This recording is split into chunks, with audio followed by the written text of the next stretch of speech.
I built and sold my first SaaS company in 12 months, 100% bootstrapped to over 1,500 users, and I want to share the full playbook. That way you can learn from my mistakes, and I want to share how I'm using this to grow my next 3 SaaS products to cash flow, profitability, and a exit in the future. The product that I sold was Qura.ai. It was smart replies for Twitter and LinkedIn. And one big thing is that it was not a complicated tool at all. It was very simple technology, ChatGPT wrapper. All it did was AI replies for Twitter. You can click these buttons and generate a reply. So as you see here, a big way that we grew it was from using Twitter. We got the Twitter verified organization and we were posting very often. As you can see, we have decent engagement. I haven't ran it for the last 7 months because we sold it 7 months ago, but it's still going, it's still strong, still growing.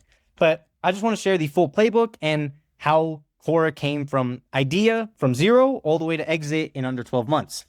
Early 2024, I was still working at Cisco Systems. I was their youngest software engineer when I was 18 years old, and it was just too slow for me, so I was putting a lot of money into side projects, and I wanted to launch 12 startups in 12 months. Qura was the second startup that we launched, and I didn't know anything about startup frameworks. I was an engineer, I was a builder, and startups are very different, especially for builders. I hear a lot of common mistakes, so I'm gonna go over what those common mistakes were. One of the biggest things is not talking to users and focusing too much on the product as opposed to actually distribution and marketing. So the product was Qura. We built it in 48 hours because I did know that speed was very important. It was a ChatGPT wrapper, so it was extremely easy. We used a $0 tech stack, Next.js, Supabase, Vercel, OpenAI, and Tailwind. OpenAI was $0 because we had Microsoft for Startups, which gave us $5,000 credits in Azure, and we used that for OpenAI, so our profits were really good. No funding, no team, just me, a laptop, and a goal. Make $1 online before overthinking it. My main focus with Qura was just get a subscriber, and it'll all make sense. It'll all be worth it. I did end up partnering with a developer who's extremely talented. We're working on some products again, so find someone who's amazing to work with because it will speed up the entire process. So the early days was just me working with this developer and building the product. We were making the common mistake that a lot of developers make because we were both developers and we were like, let's just keep improving the product. But then we realized we need to get more users. So the first month was extremely manual grind. It was just me finding users on Twitter. So I'd go to Twitter, find someone who is a potential customer. They had to be verified because if they spend the $8 for verification, chances are we could charge them $19 for Qura. So we do that and then send them a cold DM. Follow, like some of their posts, send a cold DM. Then we'd go to the other you might like, or even right here where it says suggested. So that's how I would find accounts. And for 1 month, it was just straight manual, me finding accounts, spamming out cold DMs. And my Twitter would always get restricted because it would say, hey, you sent out too many cold DMs, you have to wait. But that's how we went manually. And that's how we got the first 10, 15 paying customers. I think it was even more like 20 users purely from me just doing cold DMs manually, copy paste every like 30 minutes. I would do as many as I can until Twitter limited it. So first step, entirely manual grind, just finding out how can you get customers, how can you get paying customers, and put in the work. Just like Y Combinator says, do things that don't scale. So that's exactly what we did, things that didn't scale. There's a lot more high leverage tasks that I can focus on. So that's where I hired a VA and we made the full messaging script. So I had a Notion document saying all the different scripts that we had for cold DMs. We had 2 different openers, and then based off what users would say, there was different scripts. So if someone says, hey, I'm interested, cool, we would have something to say. If they said common questions, they would say things like, hey, could this get your account banned? Why would I use this? And we had answers for all of them in Notion, very clear, so that the VA could use it.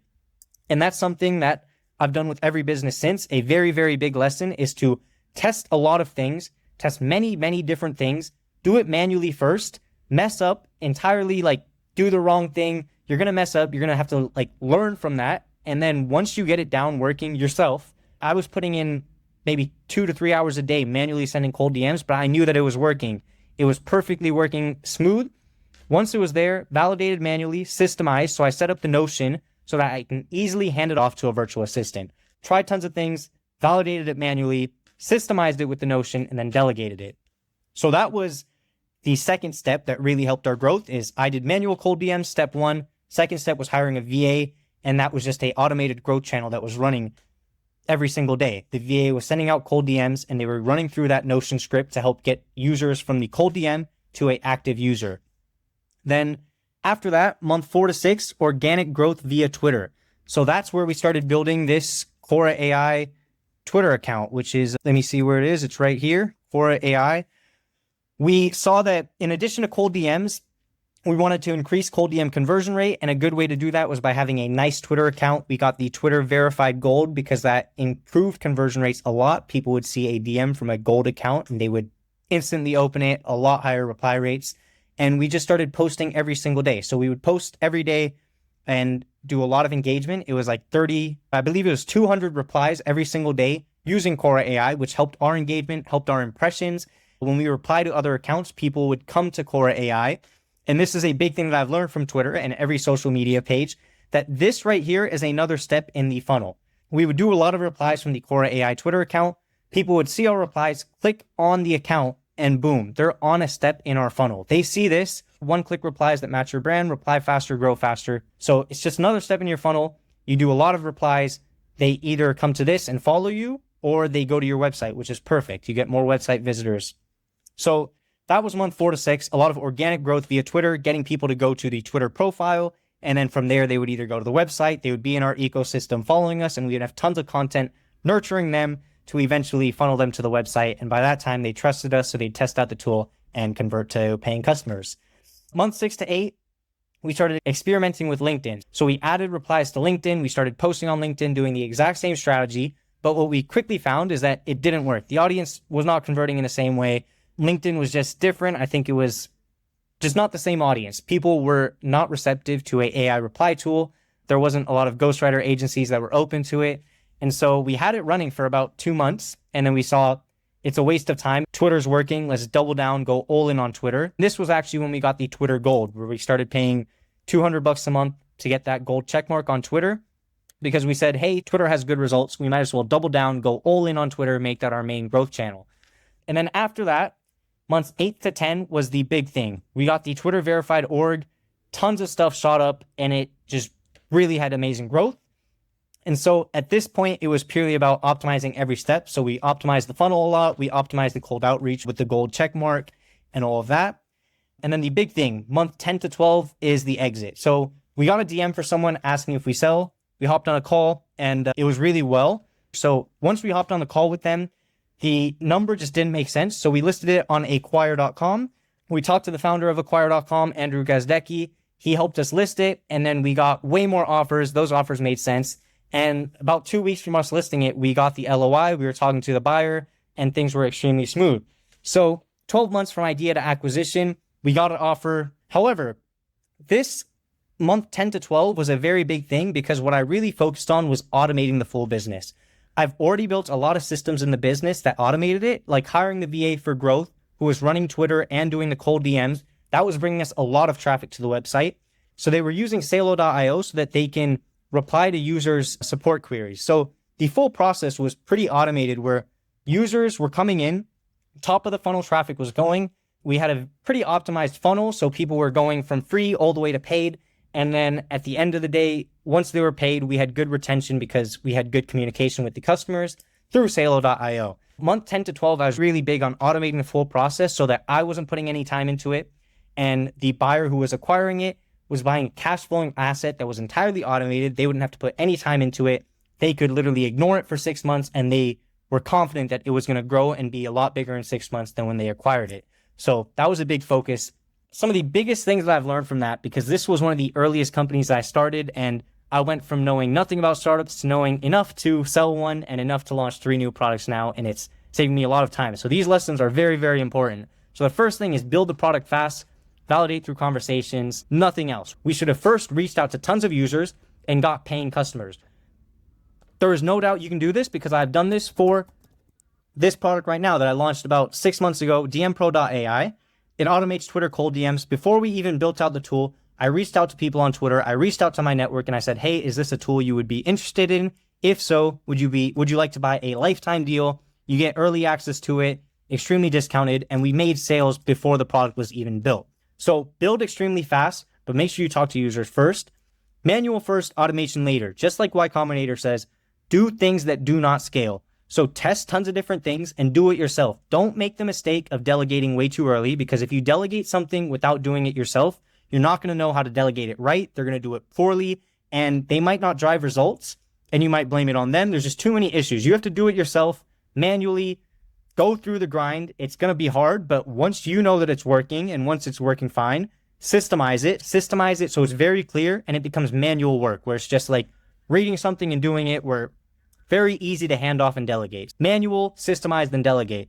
Hire early for repeatable tasks. You have to hire early for repeatable tasks, things that are easily repeatable, not new growth strategies. I made the mistake of hiring too early for things that were not easily delegatable. Like I tried hiring and working with some developers to run growth essentially, but that's not something you can do. You can hire outreach and content because it's pretty repeatable and there's a lot of virtual assistants that could be trained on that with a few iterations in under 2 weeks. Another thing, focus on one distribution channel that works and double down on it. So we had good luck with Twitter, and I made the mistake that honestly cost us maybe a month of speed where we were like, hey, let's try LinkedIn more. We tried YouTube, but that was a waste of time. We wasted time, whereas we could have doubled down on Twitter. So once you find something that's working good, it's always good to test a lot of strategies at first, test tons of different things. But once you find something that works, double down on it, go all in on it, because that could be the main channel of growth for your product and for your company. So focus on one thing, go double down on it. Another thing, small wins compound. One small exit gives you infinite leverage. Another thing, small wins compound. So Qura made me life-changing money.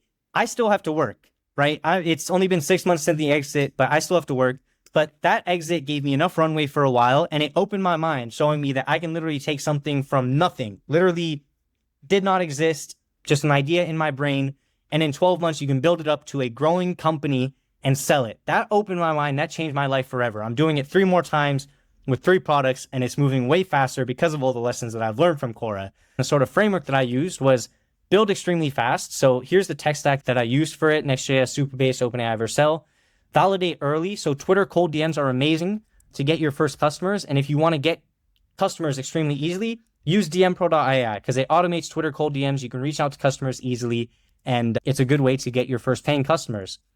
Systemize. So once you find things that are working that can easily be systemize it and delegate it. Make sure you're focusing your time on high leverage tasks, but you have to accept that at the beginning, you might not have the time to focus on high leverage tasks because you need to do the things that do not scale. You need to focus on getting customers. You need to focus on getting them to pay for your product because that's what matters. If you have something that does not have paying customers, you don't have a business, you have a side project. So your main focus has to be building a business at the start and doing all the manual work yourself.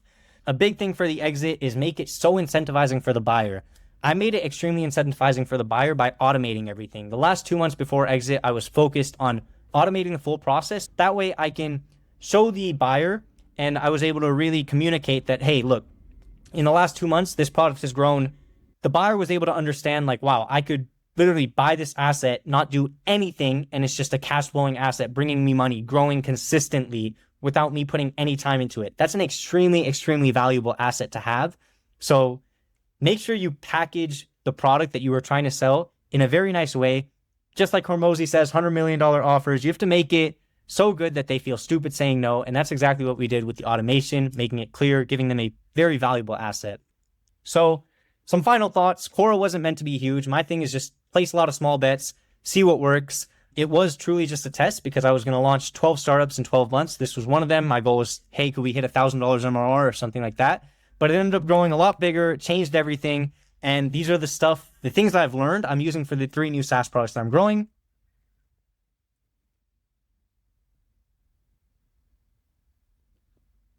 I absolutely love DMpro.ai because this was the main way that we grew Qura was Twitter cold DMs. And now we automate it, sending out 450 cold DMs every single day on Twitter. So it's amazing. We've been able to grow DMpro a lot using DMpro itself. So I would highly recommend you check it out. The link will definitely be in the bio for all 3 tools that I'm growing. Validate manually, automate what works, and double down on one growth channel or double down on what works. If you find something that works, double down on it.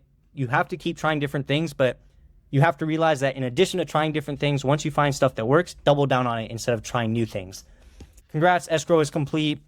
Buyer has now approved your milestone payment, completing your escrow transaction of the acquisition of Qura. I got this email when I was on a camel in the pyramids of Giza, which was amazing. I was literally riding a camel in the pyramids of Giza, got the email, checked my bank account, see the wire, boom. 12 months of work, and I just changed my life, completely changed the trajectory of everything. But now I'm growing 3 new products, DMpro.ai, Outbrand, and Saylo.io. I'm making so many mistakes. I'm sharing all of it in my newsletter every single week. I've learned a lot of stuff from Quora, and I'm using those same strategies to speed up the process with these 3 products. But this was the story of how I grew Quora from idea to exit in 12 months, the playbook that I used, how we grew it. Feel free to leave any comments below with any questions. I'm happy to answer everything. I hope this inspired you and showed you that you can take anything in your mind, make it a reality. If you put the work in, stay consistent, you can truly, truly change your life. I've seen it. I've done it. So keep building, keep shipping, stay dedicated. I'm rooting for you.